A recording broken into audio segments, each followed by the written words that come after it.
All right, guys, let's go ahead and call a meeting to order at 7:05 PM. Please stand for the Pledge of Allegiance.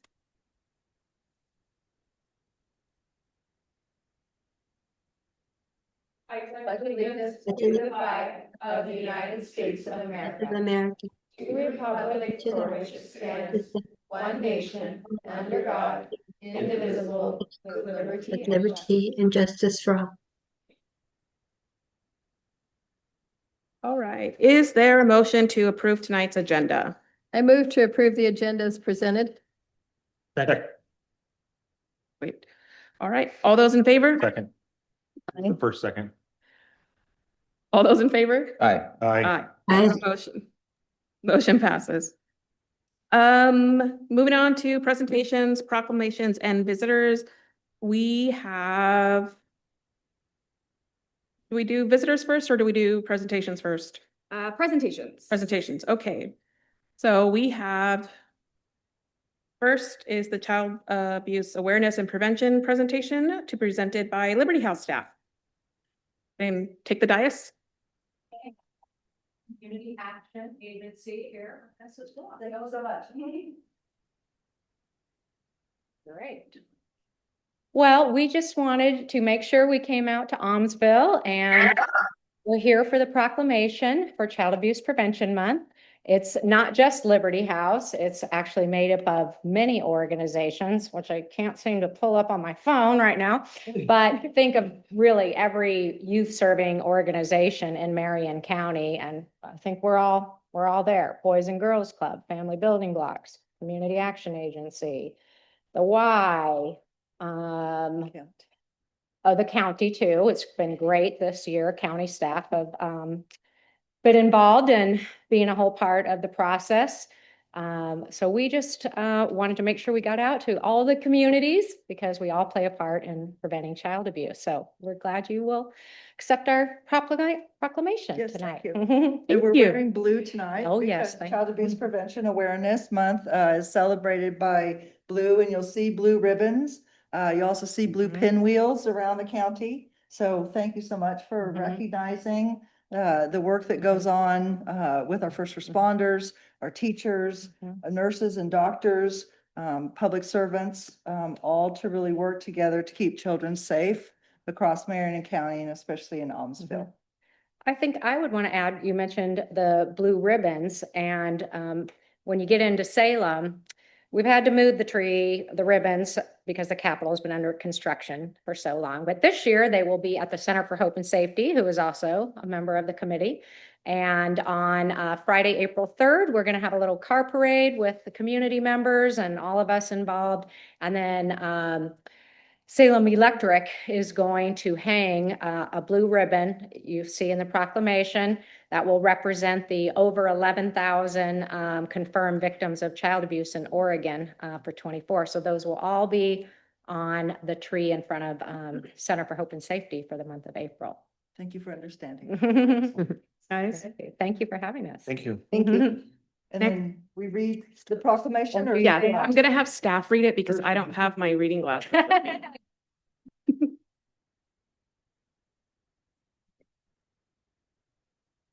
All right. This matter came before the Aumsville City Council at its regularly scheduled meeting on March 23rd, 2026 to proclaim April as Child Abuse Prevention Month.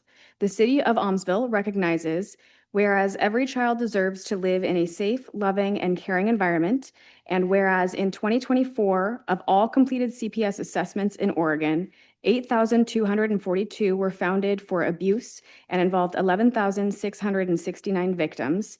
35.9% were 5 years old and younger, of which 814 were victims from Marion County. And whereas we stand together as individuals, organizations, and government agencies to commit to preventing child abuse in our county by raising awareness throughout the community, and by educating and supporting caregivers. And whereas we assert that strong families and safe, stable, and nurturing environments free from violence, abuse, and neglect are essential for children's optimal growth and success, which ensures a secure future for our communities, where the needs of children are a priority and the needs of families are met.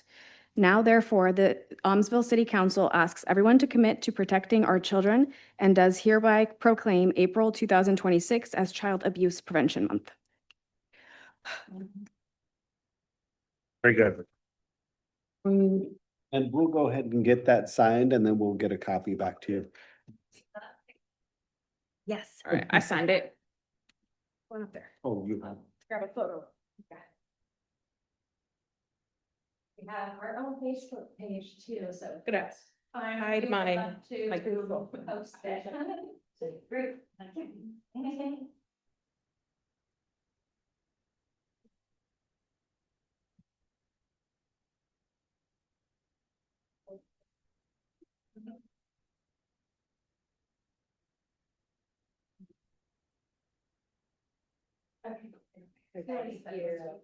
Yes, I know. Thank you so much.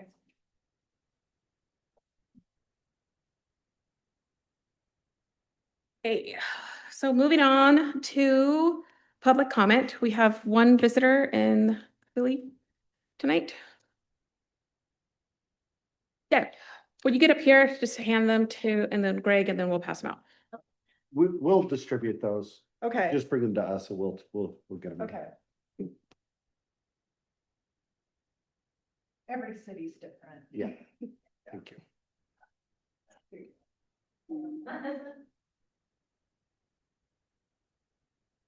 Thank you. I'm Beth Jones. I'm running for House District 17 in the Republican primary.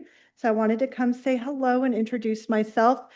I live in Turner. I'm on Turner City Council. So this is fun because I'm not responsible for what happens tonight. I just get to sit back and watch. That's great.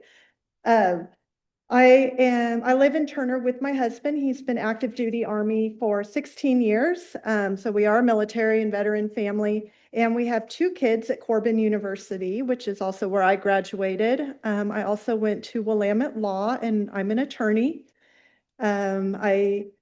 Years ago, Child Abuse Prevention Month, 15 years ago, I lived in Dallas and I was on city council there too. And I had started a nonprofit ministry called Bambinos, and that has now grown and encompasses Marion County as well.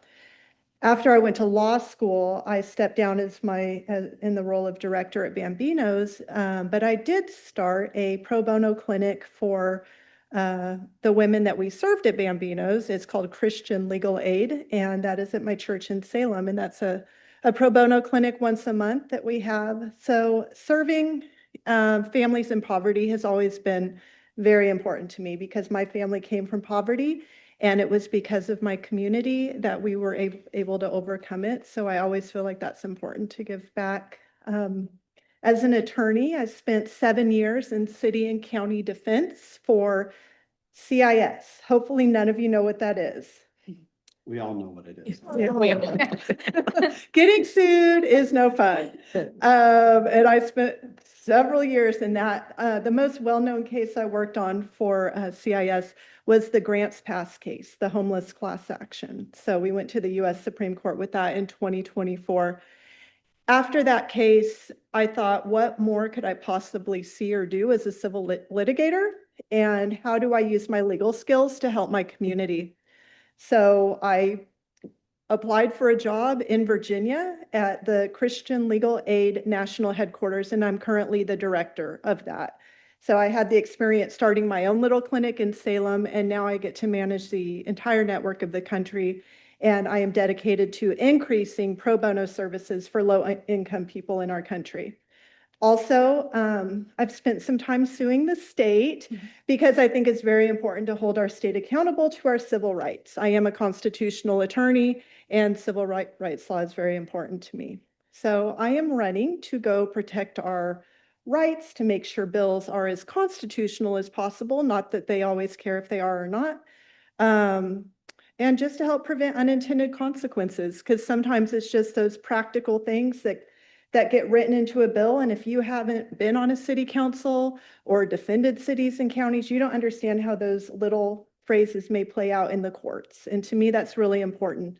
I recognize Republicans are in the super minority, but I still think that I can make a positive impact on practical things in the bills.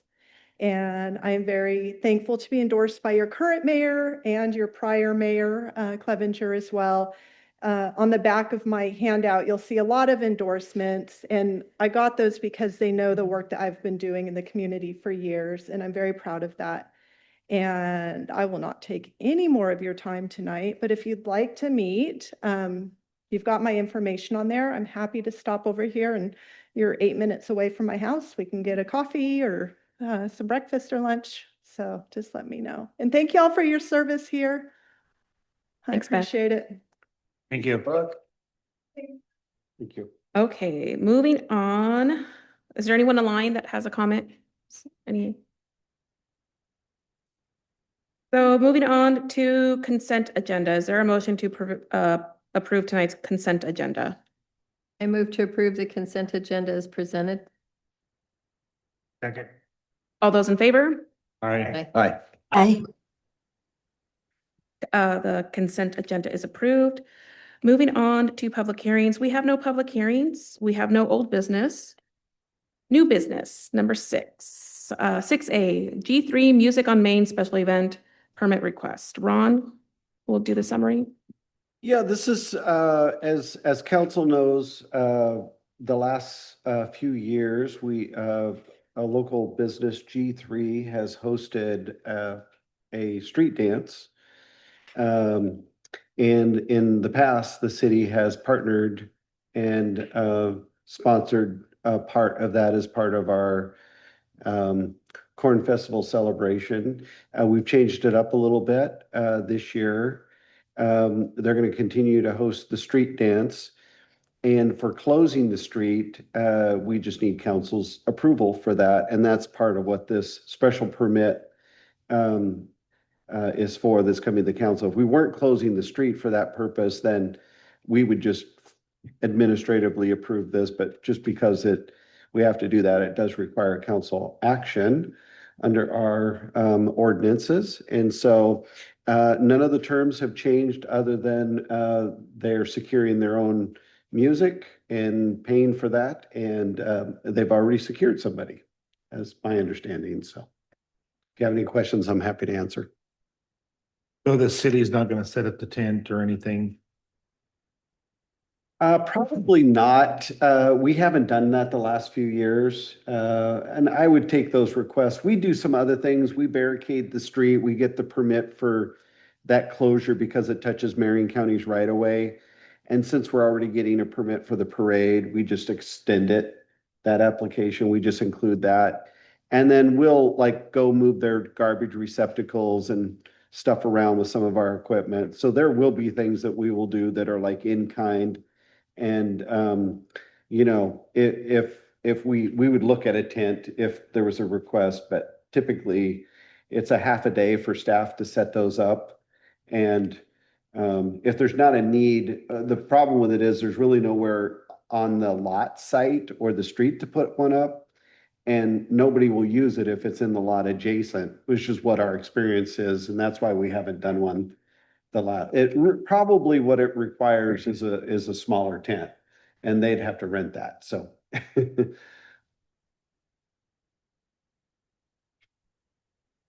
I don't have any questions. Over here, right? Except we're not involved this year. Were we involved last year? Yeah. Yeah. We usually contract with them and do a joint contract, and we pay for the band, and we have been having say over that. And so we're just gonna step back and let them do it and see how it does. So, And really, it's much cleaner to do it this way. We take on some additional liabilities, but we don't have control over it in the way that we were doing it. And this is just much cleaner. Yeah. Agreed. all right, you need a motion for that, right? Okay, Yeah, I'll move to approve the G3 special event permit for the Corn Festival street dance as presented by staff. Second. all those in favor? Aye. Aye. Aye. Motion passes. Moving on to 6B, Budget Committee application. And I don't really do a written report, but the application is in your packet. So we do have a couple of open positions. The raised concern about this particular applicant is they didn't really take a lot of time with the application. There's really not a lot of information in here for council to be able to make a decision, and I understand that. You know, if you simply want somebody to fill that role, you're welcome. You have the authority to approve this. If you want more information, you have the authority to request that, or you could simply not make a motion to move the applicant forward. I think all of those things are within your purview. We did try contacting the applicant. He would like to serve on the committee, but he really struggled with articulating why he wanted to serve on the committee.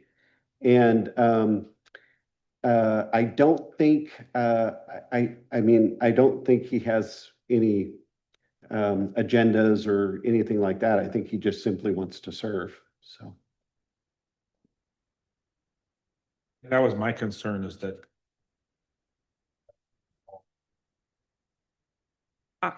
I myself am not comfortable moving forward, but it is based on the council.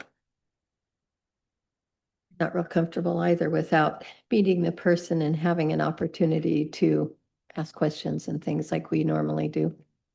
And I think individually, if you wanted to reach out to the applicant and have a conversation, there's still time to bring this forward before the budget committee meets. So if individually you want to do that, or we would suggest that he reach out to you individually if he contacts staff. If well, I think that's- we have in the past, we have based on the application, but we've had a lot more information on the application to move forward with. You tell them the meetings are open to the public here? You tell them the meetings are open, he could come in and introduce himself or herself. I mean, I don't know. if we didn't Since there's convey not that really a yet. name on Yeah, here. that was conveyed. Cheyenne.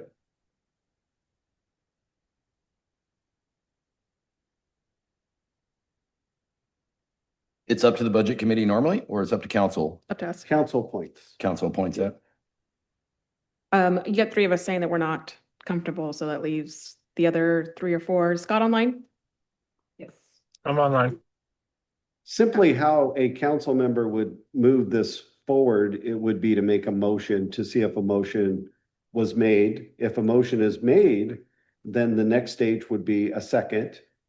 If a motion was made and seconded, then you would call the question and either appoint, or you wouldn't get enough votes for appointment. Or simply if no motion is made, then the item just dies. So those are the three ways to So move it does forward. somebody want to make a motion or no? Well, I would move that we invite the applicant to come to the next meeting or That a doesn't meeting. require a motion because that's not an action. It's Yeah. not, but I can reach out to him and let him know that there was no action taken tonight. So that's fine. And that if he would like to follow up on his application, he can attend the next council meeting. Or at least provide us with a more. Yeah, I just want to make sure I got consensus Application. on that. I would like to have him come so we Yeah. can Okay, so talk face we to got face. a consensus. There's no motion on it, so Yep. I understand if a motion is made, however, we do have to follow process. we did not make a motion. Okay, I'm We just didn't. saying, We did if a not. We motion is withdrew. made. She overruled it. Christie overruled it. You Well, may continue. Okay, I meant a motion on the action in front of you. no, we did not. Okay. Okay, moving on to number 7, city administrator report. Ron, go ahead. I do not have a great deal to report tonight. You gotta go home. I just got back off vacation. Thank you for the suntan. And there's just a couple of things, a couple of dates. April 1st at 1 o'clock is our ribbon cutting for Heiberger Park. And we will have cupcakes and maybe some refreshments. But really, the ribbon cutting is for us to signify the project is completed and to honor the contractor, the funding agencies, staff that helped bring that project forward, and invite members of the community to that ribbon cutting. We structure the time and day around availability of the people that we're trying to honor. So it wasn't structured for a weekend to, get a large contingent of the community there, although they're welcome to come, and we certainly want them to come. But I just wanted you to know why that date and time was picked. What did you say the time was again? What was the 1 time o'clock. again? 1 o'clock. 1 1 PM. o'clock first. And, keep in mind, funding agency staff and contractors, they don't want to pay overtime for people to come and be recognized. So that's why those days and times were picked. The 24th at 6 PM or the 25th at 6 PM, sorry, in this room is our council retreat. We're planning for about 3 hours. We've got a lot to go over, so there's not going to be, we're going to move through that material fairly quickly. And obviously, if we don't have time to complete our agenda, we'll carry that over to another date. We have our seed program going on right now again this year. We used to be able to get seeds through a nonprofit program. That no longer exists. So this year we went ahead and purchased seeds just because it's such a popular program for our community.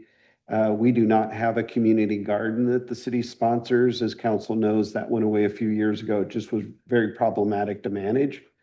So what we've chosen to do is offer seeds so people could have gardens in their yards. And we purchased about 1,000 packs of seed, and I think it's been going 3 weeks, about 3 weeks. And we've given away almost 700 packages of seeds. So they're popular and people like them, and it's our way of helping the community do their own personal gardens or community gardens. And other than that, I can't think of anything, but if you have a question for me, I'll happily answer it.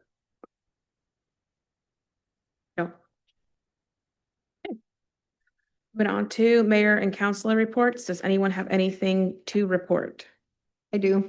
I attended the Saniam Hospital and Salem Health Hospital integration meeting, and it is an affiliation. It is not a merger. Saniam will continue to have its own board, and 2 of the board members from that will attend Salem Health's board meetings. They have retained the rights to make certain decisions on things. One of those is abortion. There will be no abortions continuing, just as they have in the past. They refer people to Salem or other areas if they need assistance with things for elective. And they will continue to take patients with Regents Blue Cross. Their contracts are separate from Salem Health, and their contract is through June 30th of 2027, when they would start negotiations. And there are certain things that they can't talk about during this integration until the state has approved their application for it. And those are some of the things that they can't discuss, along with pricing and things like that. But what they're looking at is merging like IT, billing, different departments so they can both save money. One of the benefits to them is that Salem Health will take over the $30 million loan that they have on their last edition for the emergency room. And they will provide 35 million in funds to expand their resources in the different cities that they needed in. And they did announce that they have 2 pediatricians starting in October, and they've never had any before. So they're very excited to add those. And they're also adding some behavior health support. And one is a doctor and some other is assistants underneath that. That they also have not had for children. So they were very pleased to announce those. And I asked her about the Salem Aumsville clinic that we supported here, and she said that is through a grant application right now, but if that did not work out or pay for all of it, the money from Salem Health when they got down the road would. But she can't give us any kind of a timeline right now because they don't know if they get the grant or not. And that they're very excited that we supported them. I think that pretty much covers what I was asked to find out. So, Thank you. Thank you for attending that for me. I had a standing meeting every. so. And Maggie did say if we would like her to visit, she would be happy to attend a meeting and answer any questions that we had. We would just have to have staff reach out and schedule her. Okay.